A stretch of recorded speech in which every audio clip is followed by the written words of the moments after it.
Chocolate Divinity Candy is really something special. It's kind of like the filling inside a candy bar. So I've started the recipe off by melting 4.5 ounces of semi-sweet chocolate. Now, before I start on my Swiss meringue, I want to get my sugar ready that I have to boil once my meringue is whipping. So I'll measure in 1/2 cup of sugar into a pot, pour in 1/3 cup of water, and a common ingredient in candy making is corn syrup to give the right consistency. Divinity Candy is soft and fluffy, but also a little chewy. And I need 1/2 cup of white corn syrup. So now that I have this measured, I can set it aside, but I'm not going to cook it yet because it's time to focus on the Swiss meringue.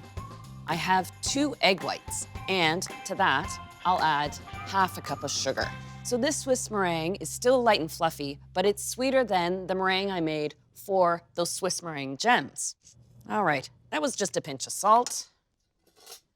And now over to my water bath, because it's not a Swiss meringue unless you warm up your egg whites and sugar together. I'll check the temperature and make sure I reach 160 Fahrenheit. This way I know the egg whites are cooked. All right, let's check the temperature on my whites. There we go, and 160, there we go. Now I'll transfer this to my mixer. I'll turn the mixer on high speed and whip these to a stiff peak. And while my Swiss meringue is whipping, I'm going to cook that pot with the sugar, corn syrup, and water to 250 Fahrenheit.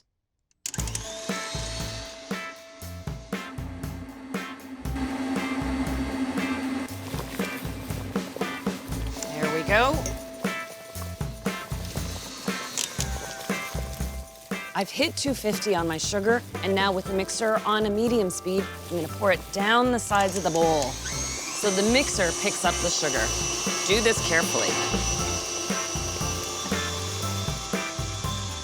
Now I just whip this for a couple minutes just to cool it down a little, but you still want it to be warm.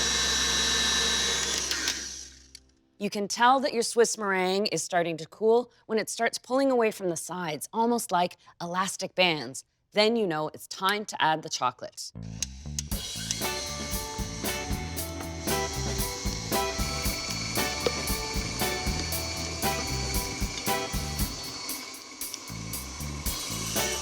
Little splash of vanilla.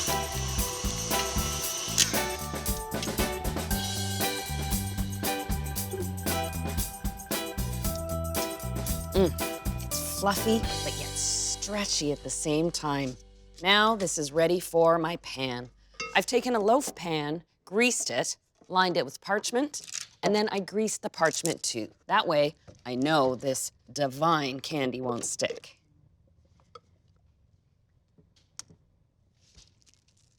I'm covering the surface with plastic and just basically using the plastic to press it flat.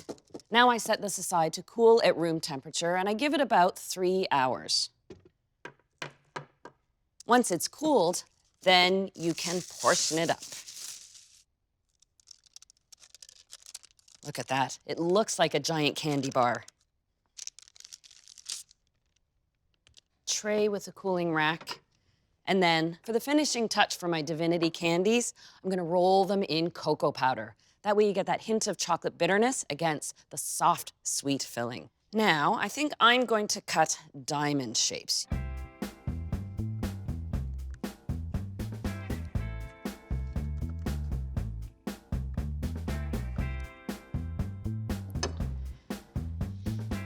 The cocoa also acts to seal in the candy a little so it'll stay nice and soft when stored at room temperature. How about a little one for me? Oh, this is such a treat. So light, that hint of chocolate. This Divinity is Swiss meringue taken to a whole new level.